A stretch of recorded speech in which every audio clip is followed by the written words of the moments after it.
The views and opinions of the guest do not necessarily reflect the views and opinions of BODS Mayhem Radio Network, its staff, affiliates, or sponsors. Parental discretion is advised. Welcome to BODS Mayhem Radio Network. What's up, metalheads? This is Richie Cavalera, Incite, and you're jamming with BODS Mayhem Hour. Keep it fucking heavy. Welcome to BODS Mayhem Hour, your source for all hard rock, heavy metal, new metal, alternative, punk, horror punk, hardcore, rock, and all local bands, with your host, John the Bod, a.k.a. the Bodfather. Hey everybody, welcome to BODS Mayhem Hour. I'm your host, John the Bod, a.k.a. the Bodfather. As always, I'm bringing you guys and gals awesome interviews. Today, it's an honor and a privilege to have Richie Cavalera. He's the vocalist of Incite. Incite's new fifth full-length album, Built to Destroy, will be released January 25th via Minus Head Records. Built to Destroy will have Chris Barnes of 6 Feet Under to guest on the new track Poisoned by Power, and Kirk Windstein of Crowbar to guest on track Human Cancer. Incite will be direct support on tour with Soulfly, the mighty frickin' Soulfly, and Cataclysm, Chaosum, Aluka, and Skinflint on select dates, starting January 25th at Albuquerque, New Mexico at Sunshine Theater, and ending March 1st at the Window Rock in Arizona at Sports Center. Also, for my metalheads in Kentucky, where I'm from, they'll be in Lexington, Kentucky at the Manchester Music Hall, February 17th, which will be Cataclysm, Incite, Aluka, supporting the mighty fucking Soulfly. So, Richie, how's it going, man? Oh, man, life is good. Fucking ready for this killer tour. Ready for this album to come out. Sorry for the long intro. Oh, hey, man, you're all good. I'm hella blasted anyway, so that was killer to listen to. Incite has guest vocals by Chris Barnes of 6 Feet Under on the new track Poisoned by Power, and plus you have Kirk Windstein of Crowbar on the track Human Cancer. How was working with these guys on these tracks, and how did it all come together?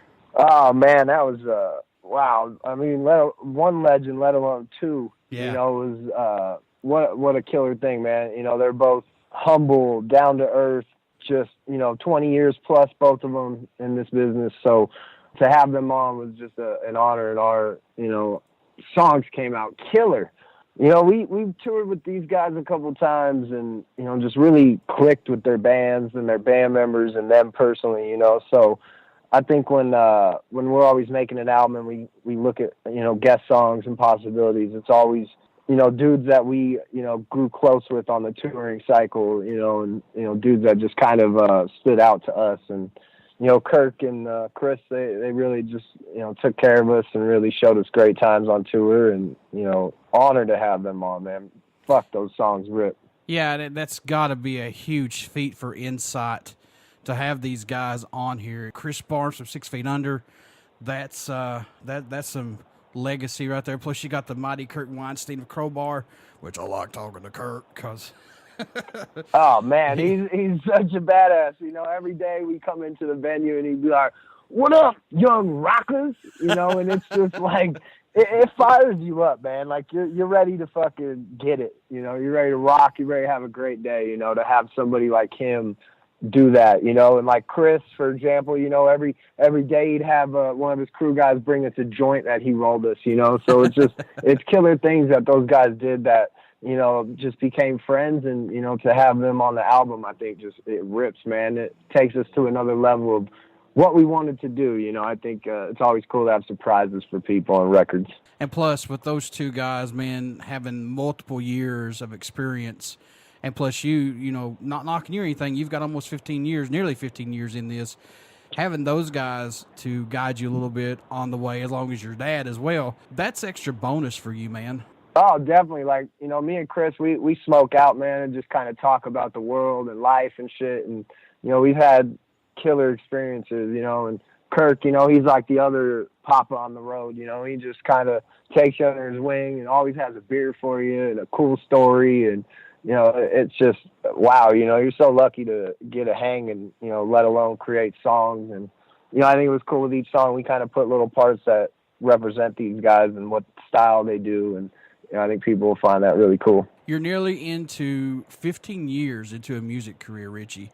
Has it met your expectations so far, or what is that ultimate goal you want for Incite to achieve? Shit, man, I came out the womb in a metal situation, so it's been about 33 years. I look at it, but no, it's cool. After all these years to be achieving new things at this stage. I think for us this year, we just got added on to our first European major festival, which is Bloodstock, and to finally break that, get off that snide, as we call it.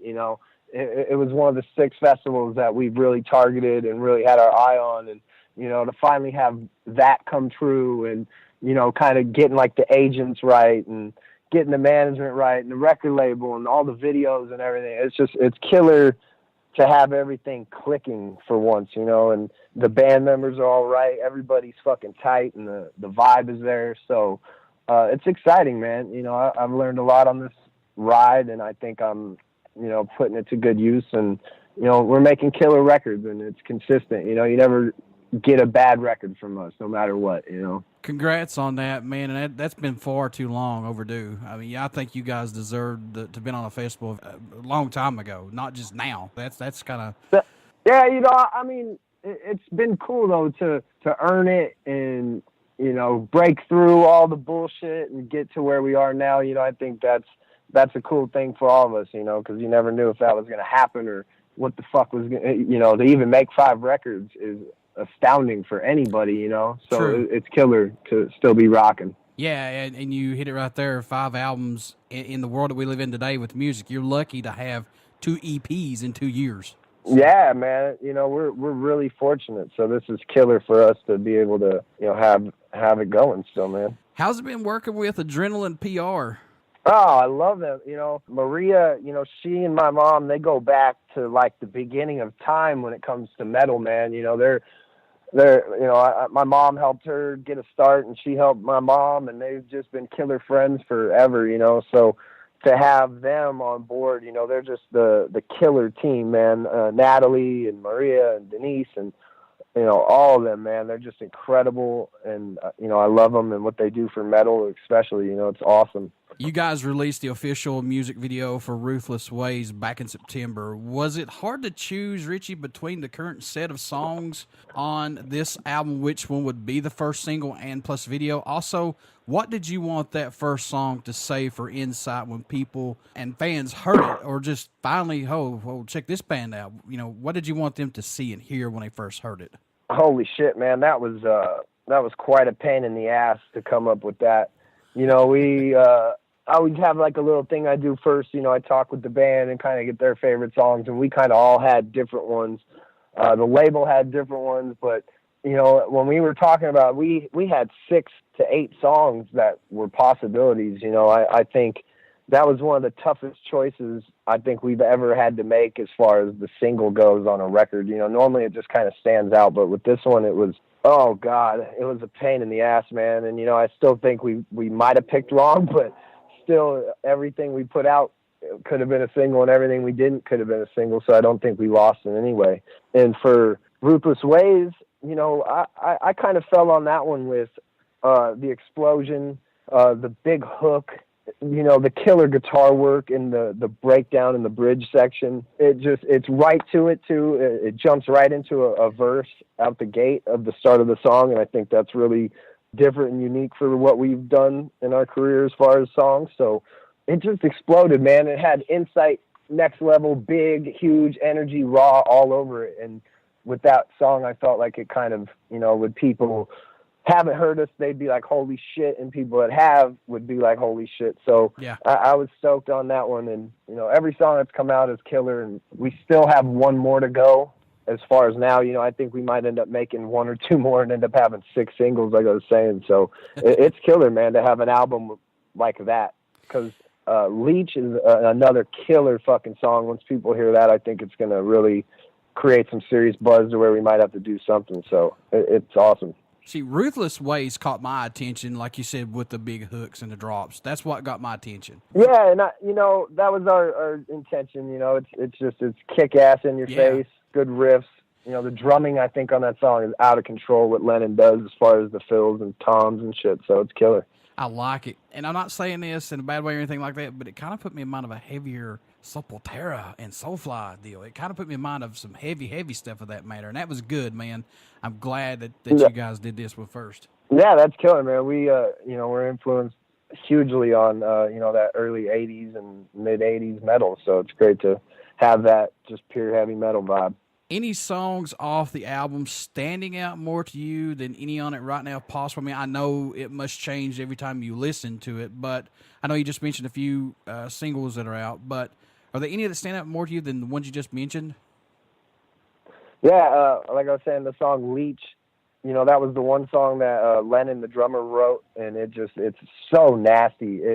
It's something way different than kind of what we've touched on before. It just, a little more, I don't know what it has, man. It feels so killer from what we've done in the past. And also Save Yourself is, I think, it's going to be one of the nastiest live songs that we got. It's just, the verse does this subtle change in the kick drum and it just explodes your face off. It's a great track that I think people are going to dig as well. I know you've got 5 albums that's out. This is your new one that's coming out this month. I know it's got to be exciting and plus puts the excitement back into this album when you see the reviews come in on these current singles that are out there right now. Because, I mean, let's face it, man, I know you guys probably get bored and get burnt out on having these songs set for a long time. But seeing these reviews come in, Richie, man, does that fuel the fire again on this album for you all? Oh, shit, man, I haven't stopped listening to it. I don't think any of the other guys have either. I mean, we were in Europe just a couple of weeks ago driving through this, from show to show, and, we were cranking the shit out of it. So that's one thing that's kind of been different. The other ones kind of fell off after time, but this one is something I feel like I'll always listen to. It has everything that we've wanted to do on a record. Some records have been amazing. I think they've all been amazing, but this just is what Incite was set out to be from day one, and it's finally been captured, and I think that just took the time to get the guys and the time together like it has been now. So I think with all that and the talent of these dudes and everybody in the band, it's just been exactly what we wanted. Speaking of that, Richie, how was working with producer Steve Evitts, who's worked with the Dillinger Escape Plan plus Suicide Silence, and mastered by Zeus, who's worked with Rob Zombie and Hatebreed? How was working with these guys, especially with Steve? Did he just let you do your own thing, then step in? Did he push you hard on this? Oh man, this could be the greatest combo I think ever figured out in metal right now. I think them together is insane. The production that you get, raw, organic feel. With Steve, he did Oppression, our last record, and I think the vibe that we built during that process was incredible. And, having restrictions on time with that record, I think we got to the end of it and we're just kind of like, fuck, I wish we had more time, It just was like, damn. So I think before we even finished that record, it was already like, all right, Steve, you're doing the next one, we'll be in touch. And our tour schedule ended up taking longer, it's almost been 3 years. So we had a lot of time to write. So we came to him and, we did a longer pre-production of almost like 12 or 13 days. He flew out to Phoenix and, we played the demo for him, and he just sits back, he listens and, helps us realize things that we may be doing repetitive or, whatever it could be, but he never forces anything on us. It's always a band decision kind of thing. He just puts it out there, hey, try this, try that, try it the original way. And, you guys feel what's right. And I think the vibe with him has just always been killer, so that's what the big deal about going back to him was on this record. And, having the time to sit down and do all the guitar work and all the vocal work and drum and bass work that we had wanted to do, we got to. So that whole part ruled. And then, having someone like Zeus finish it, we've wanted to work with him as far as producing it forever. On every album we've tried to get him, but he's so busy and so booked up that it's almost impossible. So we're like, fuck it, man, just master, because after the last record, I really learned how important mastering is in the process of making an album. I used to just say, fuck it, not care, not listen, not have any input, and just let them do whatever. And, you know, ultimately that ended up hurting a lot of the sound on some of the albums. So now it's like, no fucking around. You know, let's go get one of the baddest dudes out there and someone we've wanted to work with. That's a killer dude. And, you know, he topped the cherry on it all very beautifully, man. It just sounds awesome. I want to give a little bit of shout out to the artists, because I don't think artists get enough credit for these album covers that they come up for you guys, and they work their asses off on these, and some are pretty badass. Who did the artwork on this album for you guys? Because it's pretty cool, actually. Yeah, you know, we've been fortunate, man. Our last two records were done by Dan Seagrave, who, I mean, hands down, probably one of the top 3 artists in metal ever. And with this one, you know, another top guy ever, Andrei Buzikov. You know, something that was very important to me and El, the bass player, from I think day one, was the art and the imagery that went with this band.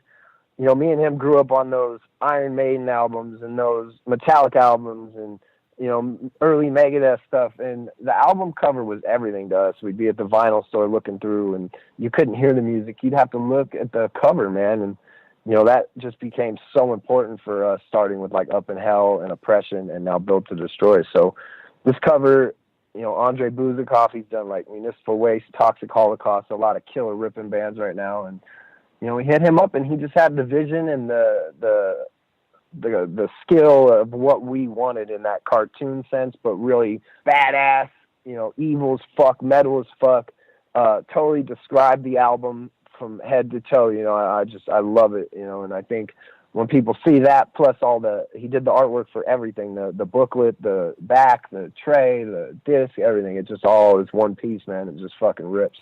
Yeah, it caught my attention with like the cartoon feel of it, and I like that. I like a variation of art, but this was cool to do it that way. So kudos to him, man.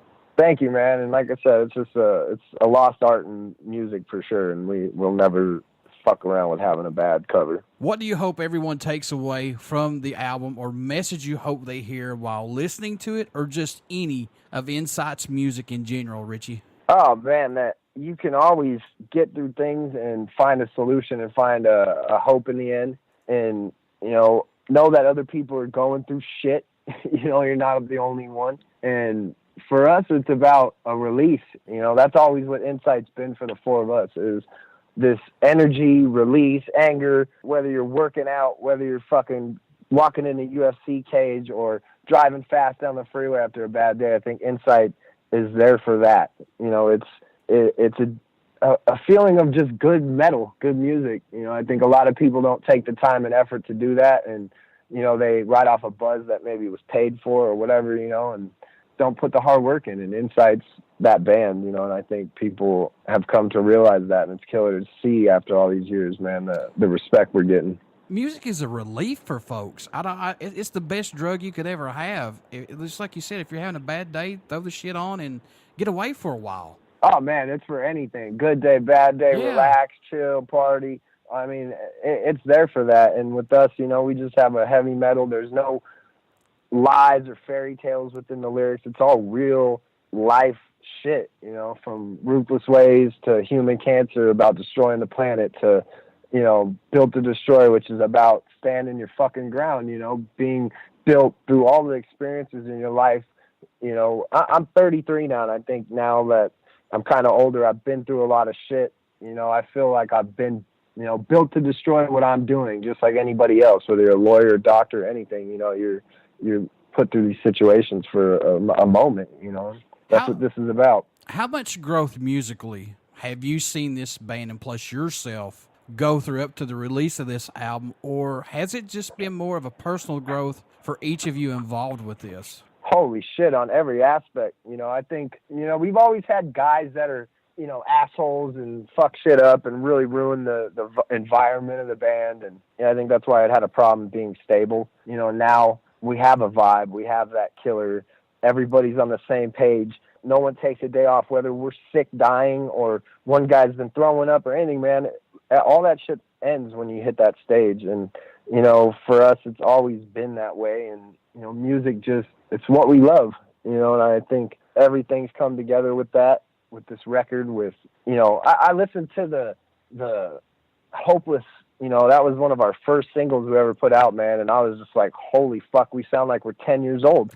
You know, to hear that and that production and everything, and then hearing Built to Destroy. I mean, if you don't hear growth, I mean, I don't know what the fuck you're listening to, because it's the same heavy band, but you hear that they're not 19, they're fucking 30 years old now, and they've mastered, or, you know, at least perfected in a simple way of what they're trying to do, you know. So even from this album to Oppression, I mean, there's just massive growth, I think, in the vocal sound.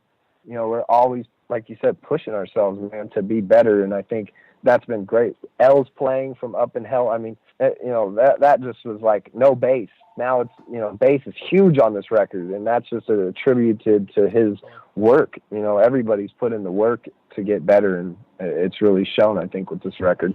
Do you do anything differently during the recording and writing process to help maybe keep your mind fresh and open, to not get bored with it and not let the music get stale? Do you do anything that helps you out a lot, maybe? Oh, man, I've been lucky. I guess it's lucky to just be, I'm such a Jekyll and Hyde type of person. I'm so fucking pissed off inside, but when people, you know, when they say they met me, it's nothing but, hey, he's one of the happiest, most upbeat people ever, you know? So I think that's definitely fueled what I do. And I think coming into writing, one thing I've always tried to do is, once an album finishes, I already start writing lyrics, you know, just in my notebook or in my phone now, you know, wherever I can and whenever I think of something, you know, because that's the thing. Yeah, you know, now making 5 albums, you don't want to keep repeating yourself to the same message, and that just comes, I think, with growing up. You know, you should never be saying the same thing if your life is changing constantly, and mine definitely is, man. It's been wild. Every year is definitely different from the last, so that's always been easy to help me write things. You know, I'm like anybody else. I got bills, I got relationships, I got family that's fucking crazy. You know, I have it all just like anybody else, so I try to use my lyrics for that. And this record, you know, it was fun. In the studio for the first time, I was able to do a handheld mic, more like the style of how I perform live. And I think that's was a huge difference, you know, on this record and the vocal sound from any previous one I've done. You know, it just has more of that spit and organic feel and pronunciation, a lot more deeper. You know, those studio mics, you're at a weird angle and all fucked off. Yeah. You know, so it's not natural feeling. And this one, I was able to do that, and, you know, just kind of always practicing, you know, when I have some time to just learn, feel, you know. Everybody tries to ask me how I do it, and I don't fucking know. You know, I smoke a pack of cigarettes a day and an eighth of weed. You know, I do everything you're not supposed to do. You know, I talk all day, and, you know, so I don't know, man. It's just grinding, you know, and just figuring it out as you go. What can fans expect at a show from Incite who have not got to see you guys live as of yet, man? Oh, I think fun. You know, that's my number one thing I always feel from it. You know, I'll always find myself mid-show, end of show, beginning, smiling with the audience, you know, because it's like at the end of the song, you're just like, fuck yeah, man, that ripped. Like, the band was ripping, the crowd was ripping, like, smile. Fucking, you know, my big thing when I talk to the crowd is I tell them, you know, enjoy your goddamn self, because, you know, that's what we're here to do on this earth. You know, I don't think we're really, you know, that and mating. You know, other than that, it's like, what the fuck are we doing here? You know, everybody's looking for entertainment and enjoyment, and I think at a concert, that's one of the best places ever, and we bring that. You know, like I said earlier, whether we're sick, tired, 20 shows straight, doesn't matter, man. We're going buck. Whether there's 5 people, 1,000, we're going buck. Like, we love this shit, and people expect that high energy and that vibe, that energy that they just feel as well, you know. And I think it gets the pit going, it gets those horns in the air, and, you know, it feels like 1986 in there. We're living in the digital era of recording albums to get music out quicker, and plus now we have social media to reach out to more fans who may have not heard of Incite as of yet. Do you like this that we're in now, Richie, or no? See, that was the digital thing, you know, as far as recording. That pissed me off for the first 4 albums, because it was really, hurry up, you got 18 days, make this shit, copy, paste, get it fucking done. And I think that hurt, you know. I think that hurts a lot of bands, you know, that recording process, and as well as shitting albums out faster. You know, I look between our third and our fourth, you know, that was only like a year apart. you know, this one we were able to sit back, take 3 years, write these fucking songs, and then recording came, it was like, no, we're not copying shit. It's all live, organic takes, and that's what we did. And I think you see, you hear everything different, and it's better for what we wanted to do. And it sucks on that aspect of it, but as far as, you know, the other end is cool in a way, but it's just like everything else. You know, you can create something out of nothing on digital. You know, you can say this band's great and buy a bunch of ads and share it a couple times, and then the next thing you know, they didn't do shit. They're just big all of a sudden, and it's just like, you know, what the fuck is going on here? You know, we're grinding away, dying, you know, and bands are just popping up left and right with, you know, playing a couple shows, and it's just like, fuck. Yeah. But at the same time, you know, if you're better and your shit's kicking ass and you're dialed in, you know, you'll get big from it. But, you know, for us, it's always been about the live show. You know, that's what we do. That's what we're here to do. And, you know, we focus on that more than anything else. I know that feeling. I've been doing BODS Mayhem Hour for 8 years, and I'm not scared to say it. I don't care to say it. I don't even have 2,000 likes yet. I'm up to 1,800, which that's fine with me. That's totally fine. I bust my ass off. I do interviews constantly. And if I could just reach that one person who likes and listens to it, I'm happy with that. Yep, exactly. You know, you can't, unfortunately, the world lives in a place of likes and follows. But, you know, it's like, at the end of the day, that shit doesn't mean shit. You know, exactly. The end of the day, as long as you're catching a couple people and changing their lives and helping them get through the day, that's what it's all about. That's exactly right. And I feel like I feel like I want to be a voice for these bands who don't get enough press, who don't get enough help to get out there. I want to be just that little small factor that said, hey, you know, BODS Mayhem Hour helped me, John helped me. So that's what Hell yeah, we all appreciate it, man. Definitely keeping it heavy and spreading the word. In your own opinion, man, what does Incite bring to the table for music that's not out there, possibly? I think that real organic, just real feel. You know, I think there's few bands that do that well, you know. I mean, there's a lot of fucking music out there, but it's just copying off something else. You know, we've been doing 5 albums, 15 years, you know, so you know what we are. We're not, hey, we're copying all this shit or doing whatever, you know. We're not original or new, but what we're doing is, you know, doing old school shit just in a better age, you know, more raw energy.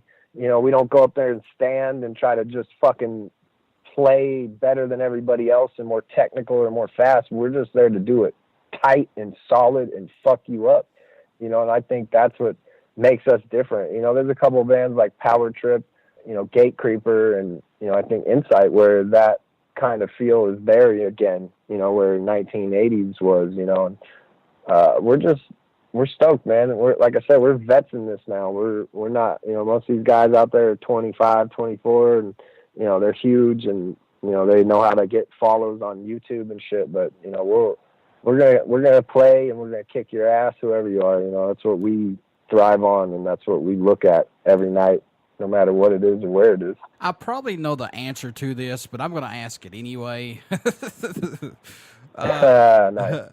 What made you want to become a musician? What was that spark for you? I know your family's heavy into music, and we'll get into that here in just a little bit. But what was that spark for you, Richie? I was probably like 5 or 6, and I went and saw Metallica play, and it was Injustice for All, man. And it was insane, man. I went back and got to meet them, and I think from that moment on, it was like, this is what I'm doing. And, you know, even before that, I was raised in a bar. You know, my mom owned the first metal live bar in Arizona, you know, in 1985, 86. And, you know, she had bands like Poison and, you know, Sacred Reich and Flotsam and Jetsam, who were all starting out. And, you know, Rob Halford was a regular. And, you know, I was born and brought right back there. So, Jeez. You know, my life has always been that way. You know, I just posted a picture online the other day of me with, you know, Danny Wilker, and I'm probably, you know, a year old, you know, just with a mohawk and partying, and, you know, it's just always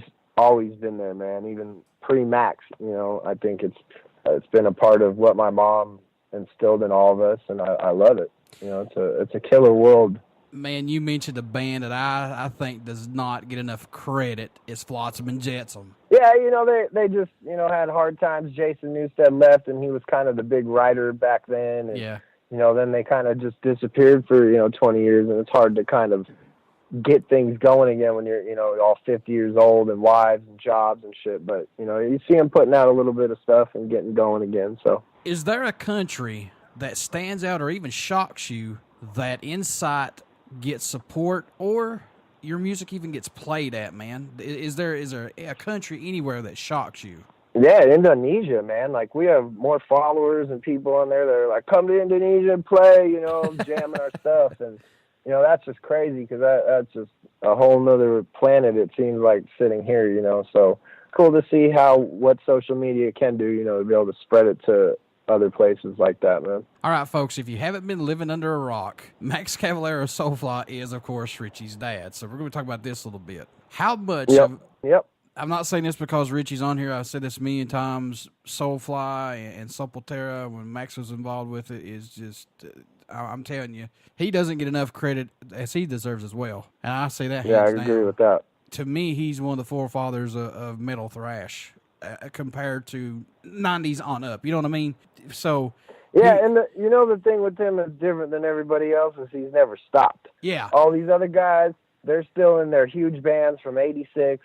You know, they've done what they wanted to do. You know, his whole thing was taken, and to restart and rebuild, you know, no one's been able to do that like he has, you know, and coming from Brazil, let alone, you know, I think people trying to come from Brazil today is hard, let alone in 1983. You know, I think what they did changed metal forever, man. And, you know, it's about time to start hooking him with some Lifetime Achievement Awards. And I'll say this right now, and folks, you can hate on me all you want to, but I don't care. Max Cavalera has not strayed away from his sound that he did in Sepultura to what he's doing in Soulfly. He has not strayed away from that sound from that day one, period. Yeah, you know, he's never sang. He's always been heavy as fuck, you know, ripping. You know, I just think people get a little greedy because, you know, he's put out 30 albums of music in his career. And, you know, one day they'll understand what he did and, you know, what his genius was, and it's killer to be a part of that legacy, man. Oh, fuck yeah, dude. I mean,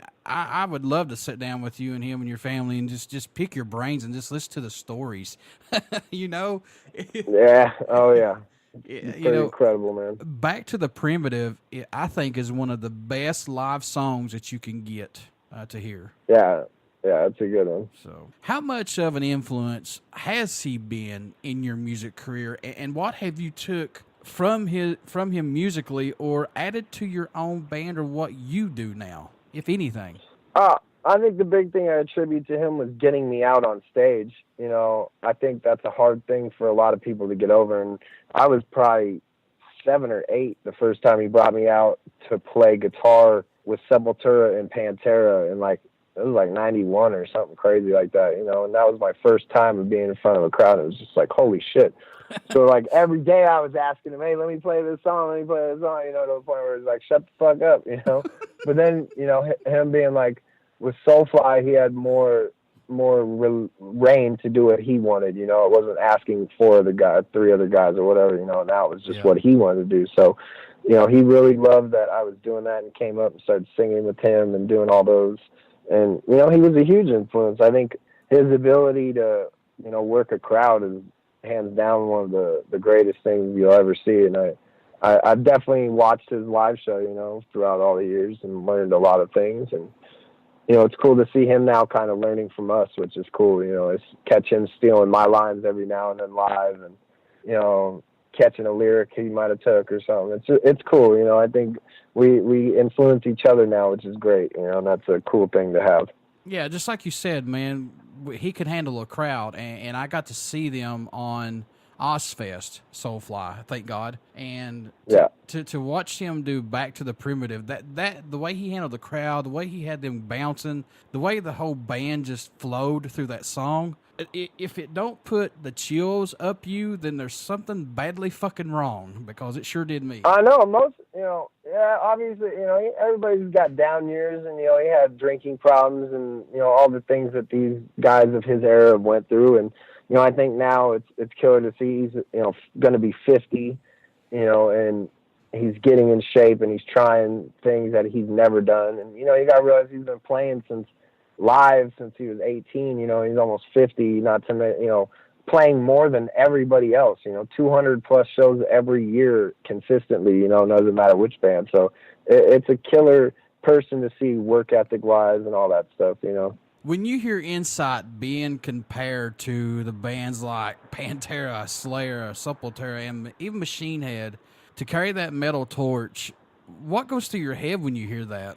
Oh man, it's amazing and an honor. It's like that's the shit we grew up on. That's what we wanted people to remember and feel when they saw us. I think, it's just a timeless moment in people's lives that they will always remember. And, for us to be able to do that again, so many years later is a true blessing, and that's what we wanted. That's what we loved. That's what we saw growing up, was that energy and that fucking fun. After every song you were smiling and high-fiving your bros and shit. And, that's what we want to give people. It's not about having the Windstein stage set up. It's about just a couple cabinets, 4 dudes sweating, lights, fucking ripping metal. Oh, that's it right there in a nutshell. Plain and simple. Yeah, exactly, man. That's what it's about. It's, not how cool your mask is or your face paint or none of that shit. It's just about ripping, man. Folks, you want to get out and pick up Incite's 5th full album, Built to Destroy, January 25th via Minus Head Records. Please get out and check out this band. They're really awesome. I like the heavy stuff from them, and they don't disappoint. So, Richie, you guys knocked this out of the ballpark, my friend. How can folks stay in touch with you guys, buy some merchandise, tour dates, all that good stuff? How can they do that, my friend? Yeah, man, check us out, on all that big shit, Twitter, the Facebook, the fucking Instagram. We're under Incite Band on all those. Also, you can pre-order the record at Amazon, Bandcamp, iTunes. You can pre-save something on Spotify. I mean, we're everywhere, man, that you get your music. If you got a local music store you listen to, go in there and tell them to order it for you. Just make sure you get it, man. Support the music. Let's have a big first week and just kind of really show these motherfuckers, all these people that have said this will never happen. Before I let you go, would you care to do a promo for my show? Yeah, let's do it up. Yes, sir, I got you. What's up, metalheads? This is Richie Cavalera, Incite, and you're jamming with BODS Mayhem Hour. Keep it fucking heavy. Everybody stick around. We got some great music coming up, and you only hear these interviews right here on BODS Mayhem Hour and BODS Mayhem Radio Network. Please get out and check out our Facebook page. It has our podcast link plus our YouTube link. And also get out and check out Incite and Soulfly. You will not be disappointed if you haven't been under a rock so far. So, hell yeah. Thank you so much, John. No problem, man. You have a good one, Richie. Thank you. Hey, man, spread the word. Keep it heavy. Much appreciated. Thank you, sir.